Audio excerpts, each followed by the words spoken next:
Alors, ça paraît encore loin, mais il est peut-être déjà temps de penser aux cadeaux de Noël, si vous voulez avoir du choix et le choix. Bonjour Laurie. Bonjour David.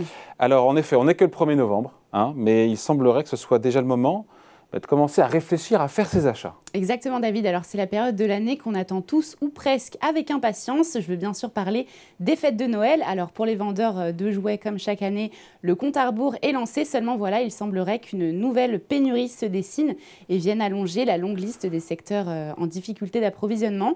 Et tenez-vous bien David, on parlerait en ce moment de pénurie sur les cadeaux de Noël. C'est sérieux ça Laurie, une pénurie sur les cadeaux. Comment c'est possible? La question elle se pose vraiment, sérieusement. Eh bien oui, selon Björn Gulden, le directeur général de la célèbre marque Puma, et d'ailleurs il n'est pas le seul à en parler, il a tiré la sonnette d'alarme la semaine dernière à ce sujet en mettant en garde contre l'impact que pourraient avoir justement ces problèmes d'approvisionnement sur vos achats de Noël.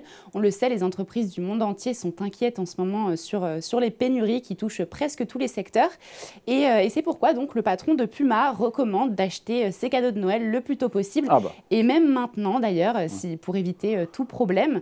Il a notamment déclaré, et je le cite, « En général, et ce n'est pas une blague, je pense qu'il y aura des rayons plus vite qu'il ne devrait l'être pour les courses de Noël. » Qu'est-ce qui explique, Laurie, ce phénomène, qu'on comprenne bien? Comment on en arrive là? Eh bien David, ce qui explique ce phénomène, c'est que c'est encore l'une des nombreuses conséquences du Covid-19. Les stocks des grands magasins vont être fortement impactés par les manques et les retards d'approvisionnement des fournisseurs. Vous en avez certainement entendu parler avec la crise sanitaire. Les conteneurs en provenance de Chine sont bloqués, vous le savez, dans les ports. Et certains ports, d'ailleurs, sont complètement mis à l'arrêt au moindre cas de Covid. On pense par exemple au port de Shenzhen qui a dû fermer pendant un mois. Et de ce fait, les commerces subissent les retards de livraison, mais aussi des retards de production à cause des confinements en Asie, dans certaines régions où se trouvent justement les usines. Est-ce qu'on a une idée de l'étendue du phénomène? Eh bien justement, la liste des produits qui pourraient être concernés par ces problèmes pour les fêtes de Noël pourrait être longue. On parle notamment des jouets, des chaussures, des vêtements, des meubles, des consoles et encore d'autres appareils électroniques. Le vendeur de jouets Hasbro a déclaré qu'il n'avait pas réussi à livrer l'équivalent de 100 millions de commandes au 3e trimestre. Sachez quand même que presque 60% des jouets en France proviennent d'Asie. Oui. Donc c'est ce qui explique que la situation soit vraiment sous tension. Nike prévoit une baisse de croissance de 5%. Adidas, quant à lui, 500 millions d'euros de manque à gagner. Apple pourrait produire 10 millions d'iPhone en moins. En ce qui concerne la fameuse PlayStation 5, très attendue sous les sapins à Noël, elle pourrait manquer dans les magasins, dans vos magasins, puisqu'il n'y a pas de livraison massive qui est attendue pour les fêtes de Noël. Et enfin, pour certains modèles de vélos, Decathlon annonce un délai de livraison de certains composants dépassant même 500 jours. 500 jours, oui, c'est très long, c'est 1 an et demi quand même. Tout à fait.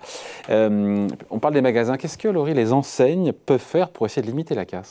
Eh bien, certaines enseignes ont décidé de trouver des solutions par elles-mêmes. On pense notamment à Walmart qui a décidé d'utiliser ses propres bateaux.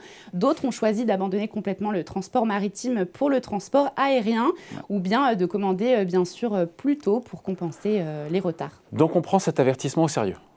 Eh bien tout à fait, les livraisons, David, vont prendre du retard, ça c'est sûr, c'est une certitude, peut-être même beaucoup, ce qui engendrera le manque de certains produits dans vos rayons. Cependant, pas de panique, si vous êtes en train de penser à vos enfants, les grands magasins de jouets se veulent rassurants. Selon le porte-parole de Jouet Club, il y aura bien des cadeaux à mettre sous le sapin, car les grandes enseignes ont bien sûr anticipé les commandes auprès de leurs fabricants. Donc des retards, oui, mais pas de grande pénurie dans le secteur du jouet. C'est en tout cas ce qu'a indiqué le directeur général de King Jouet, qui annonce une offre diminuée de 20%.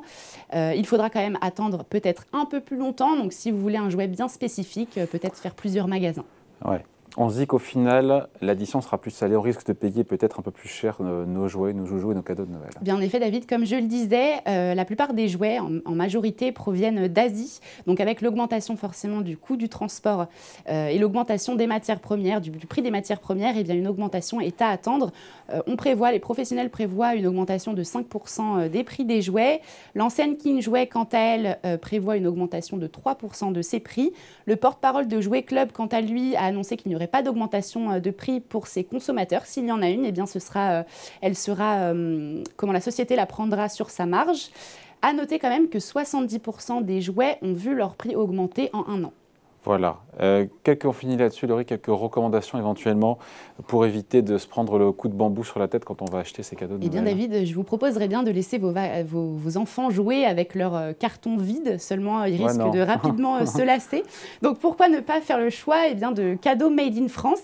Et si vous avez vraiment une idée bien spécifique du cadeau que vous cherchez, mieux vaut s'y prendre le plus tôt possible, car si vous n'êtes pas touché par la pénurie, vous le serez forcément je pense en tout cas par l'augmentation des prix. Sur une étude du comparateur du prix Idéalo, le meilleur moment pour acheter ces cadeaux, pour faire la meilleure affaire, c'est au mois de novembre, donc c'est maintenant. On y est, donc faire ces cadeaux au mois de novembre, ou sinon offrir des boîtes vides. Des boîtes vides. Ça, c'est un conseil de quelqu'un qui n'a pas d'enfant. C'est un drame ça après. Merci beaucoup Laurie. Salut. Salut.